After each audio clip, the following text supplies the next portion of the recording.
মনোহরদী কুড়ের রায়ে তাকে এই জায়গা বুঝাইয়া দেওয়া হলো। নালিশা ভূমির দখল কার্যের যে তফসিল বর্ণিত যে সীমানা, সেই সীমানা চিহ্নিত করে দিয়েছেন। সেই মোতাবেক আমি মোকাররম আকন্দকে তার এই দখলীয় জায়গা, নালিশা ভূমির জায়গা বুঝাই দিলাম। এখন অদ্বৈতে এই জায়গার প্রকৃত মালিক সে মোকাররম আকন্দ, অন্য কেউ এই জায়গার দাবি করতে পারবে না।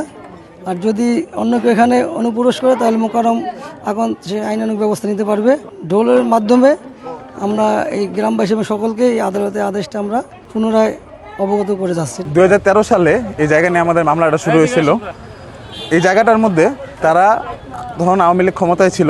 গোলসেন্স গ্রুপ আপনাকে দিচ্ছে 5 স্টার হোটেল ওনারশিপের সুযোগ। বিস্তারিত জানতে স্ক্রিনে দেওয়া হোয়াটসঅ্যাপ নাম্বারে এখনই কল করুন। আওয়ামী লীগের সাধারণ সম্পাদক রঙ্গু এবং তৎকালীন সভাপতি ফজলুল হক সভাপতি ছিল। তার নেতৃত্বে তারা আমাদের এই জায়গাটা জোরপূর্বকভাবে দখল করছিল এবং 2013 সাল থেকে আজকে 26 সাল পর্যন্ত আমরা এই জায়গাটা আমাদের বেদখলে ছিল।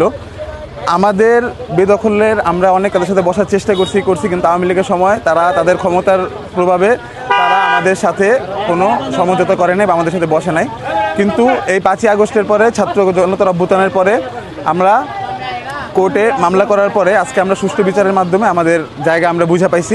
কিন্তু যদিও আমরা পুরো বাড়িটা ভাঙতে পারিনি, আপনারা দেখতেছেন আমরা পুরো বাড়িটা ভাঙতে গেলে যতটুকু অনুযায়ী দরকার অতটুকু ভাঙছি, পুরোটা ভাঙতে পারি নাই। পুরোটা ভাঙতে গেলে দেখা গেছে যে বাড়ির ভীমের সমস্যা হইতেছে। তারা বলছে যে বাকিটা তারা নিজের দায়িত্বে ভাঙা দিবে করবে। এবং তারা যারা ছিল তারা সবাই হলো আওয়ামী লীগের দোসর। আওয়ামী লীগের সময় তারা ক্ষমতাসীন ছিল এবং এই এলাকার অনেক মানুষ বলতে পারবে যে তারা এরকম কত মানুষের জমি দখল করছে, নষ্ট করছে।